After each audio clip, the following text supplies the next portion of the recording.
Au nom du Père et du Fils et du Saint-Esprit, ainsi soit-il. Bien chers confrères, bien chers amis et bien chers frères,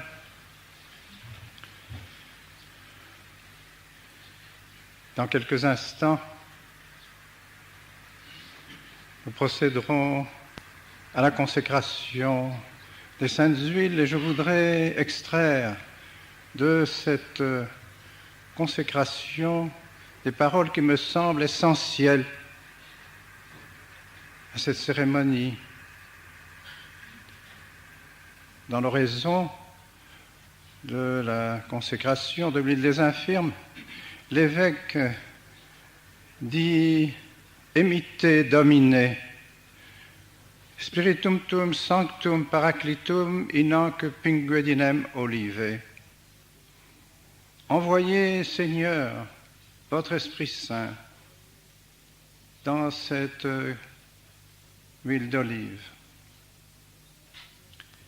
Et dans la magnifique préface que l'évêque chante à l'occasion de la consécration du Saint-Crème, ce sont les mêmes paroles, la même pensée qui est exprimée lorsque l'évêque signe de la croix le Saint-Crème. Que Dieu sanctifie cette créature de l'huile en envoyant son Esprit Saint la remplir de sa force et de sa vertu.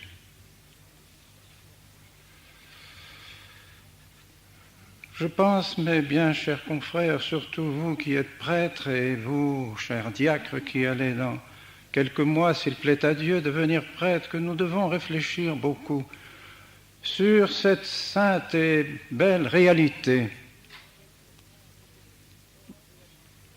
La volonté de Dieu a été de passer par des créatures pour nous rendre la vertu de l'Esprit Saint,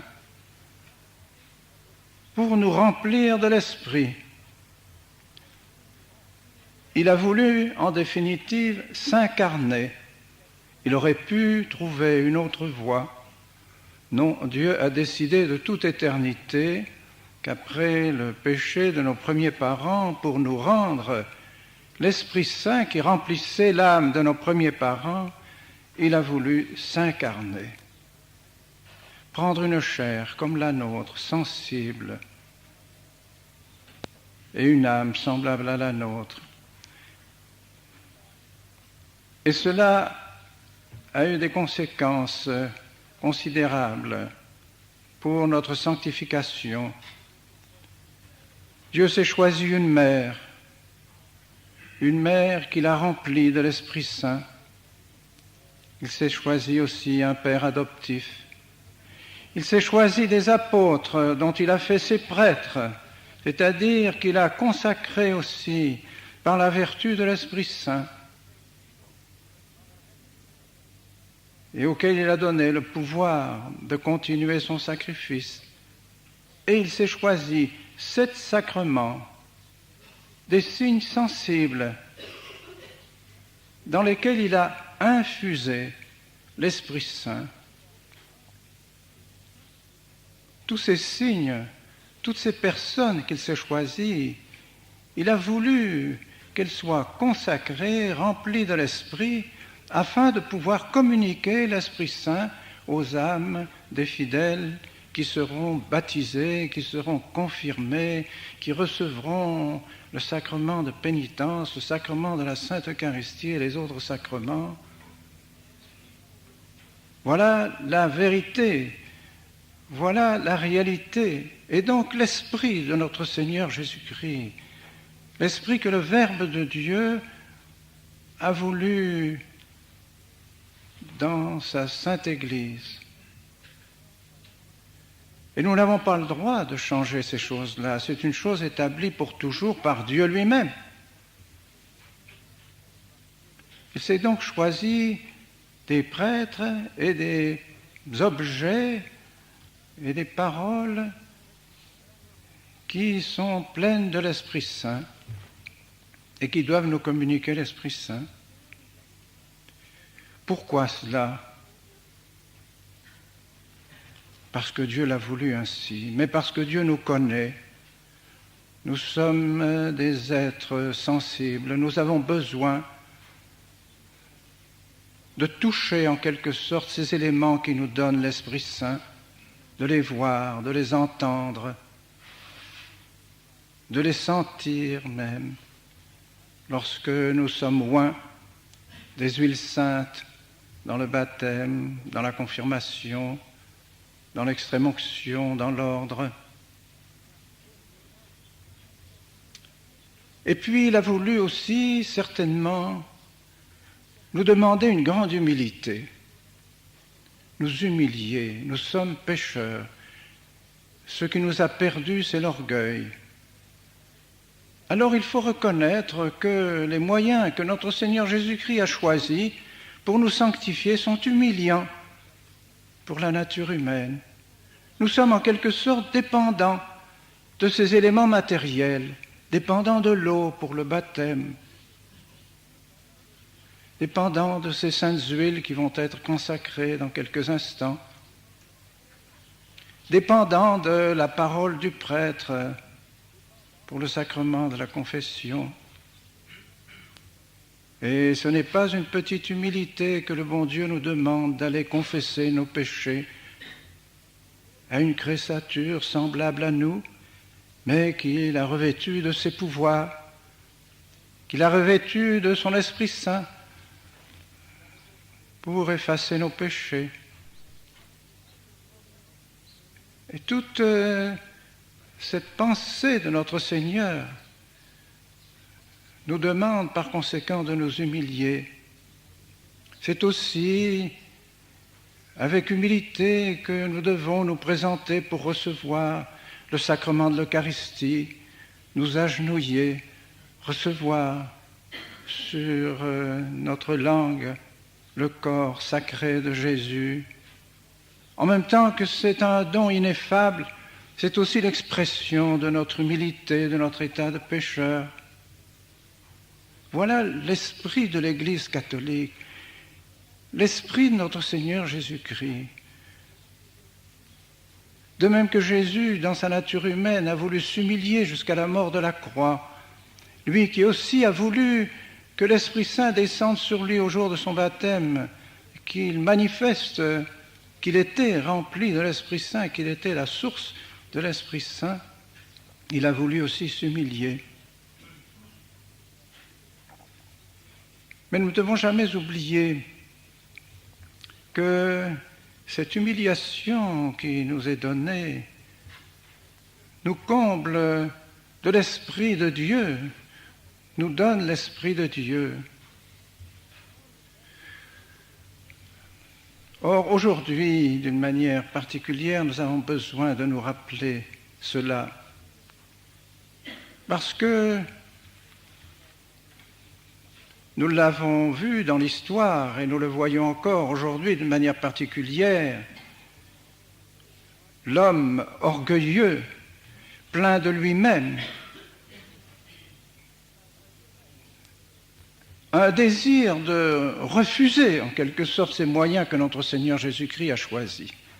Il trouve ça vraiment trop humiliant pour ce qu'il est, lui, homme doté d'une nature spirituelle. Et alors nous avons vu l'homme se révolter contre cette institution de notre Seigneur Jésus-Christ, contre l'Église, contre le pape, contre les évêques, contre les sacrements, et ce fut le protestantisme. On a voulu se libérer de ce qui semblait une humiliation pour la nature humaine et recevoir directement l'Esprit Saint, s'adresser à Dieu directement et que Dieu considère que nous sommes des créatures spirituelles et par conséquent nous pouvons directement recevoir son esprit et ne pas passer par ces éléments matériels ou ces personnes qui nous humilient. Eh bien, une deuxième manifestation de cet orgueil de l'esprit humain aujourd'hui, c'est précisément le charismatisme et le pentecôtisme. C'est le même esprit qui est à la racine de ces mouvements. Et si l'on garde, dans une certaine mesure, les sacrements, on ne voit plus en eux que des symboles qui sont moins humiliants. Symboles de la communauté, symboles du partage dans l'Eucharistie. La confession deviendra collective, c'est le péché de la communauté, le péché de la société. Ce n'est plus le péché personnel qu'on est obligé de confesser personnellement et qui nous humilie. Et ainsi de suite, on fera donc des sacrements, des symboles. Et on s'adressera directement à Dieu pour recevoir l'Esprit. C'est là une manifestation de l'orgueil des hommes. Mais je voudrais ajouter cependant pour l'utilité de la pastorale que nous avons à accomplir. Nous pouvons nous demander, dans une certaine mesure, si la manière dont les prêtres catholiques ont conçu ce qu'était justement le désir de notre Seigneur, de passer par ces éléments matériels, par ces cérémonies, par ces rites, par ce saint sacrifice de la messe pour nous donner son esprit, a toujours été bien compris et bien réalisé par les prêtres. N'ont-ils pas eu, parfois, n'avons-nous pas, parfois, tendance de nous arrêter au rite, de nous arrêter à l'exécution de la cérémonie et d'oublier, en quelque sorte, que ce que nous faisons, ce que nous réalisons, ce que nous portons avec nous, les paroles que nous prononçons, sont remplies de l'Esprit Saint, remplies de l'Esprit de Dieu, remplies de la lumière de l'Esprit et du feu de la charité de l'Esprit. Notre religion est vraiment une religion spirituelle.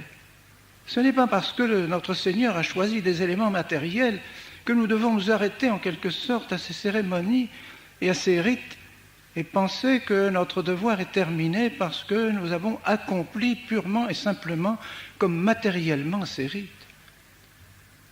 N'y a-t-il pas un danger d'accoutumance en accomplissant ces rites, que nous oublions vraiment leur signification profonde et leur effet magnifique, surnaturel, extraordinaire?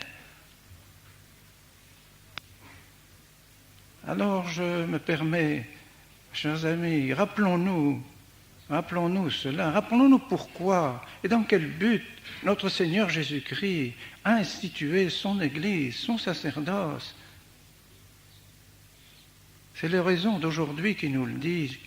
Notre Seigneur a voulu se choisir des prêtres à son service.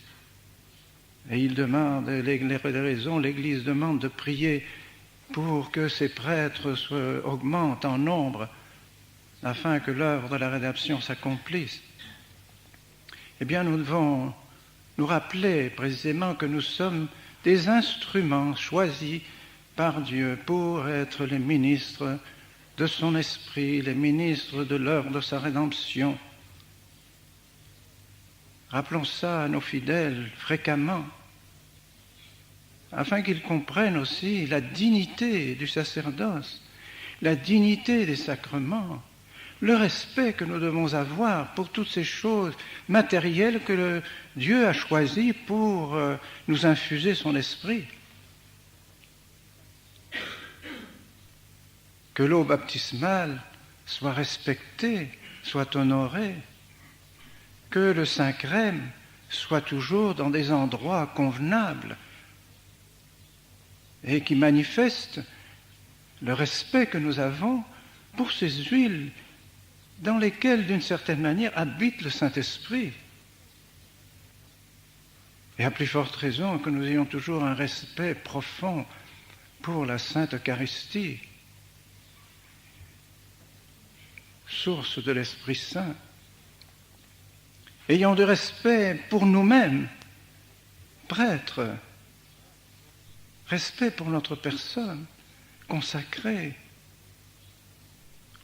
par l'imposition des mains par lesquelles nous avons reçu l'Esprit Saint, consacrée par l'huile sainte qui a coulé sur nos mains.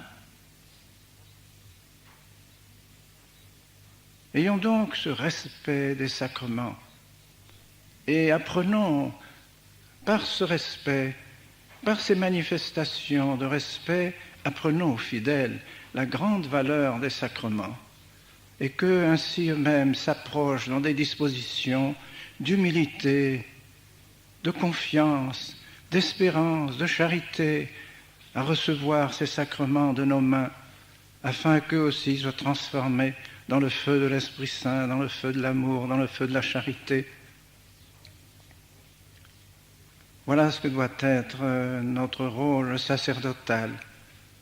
Et cette consécration des saintes villes me semble être une occasion pour nous de nous rappeler le choix extraordinaire que notre Seigneur et que la Sainte Église ont fait de ces saintes villes et que nous devons toujours utiliser avec un grand respect.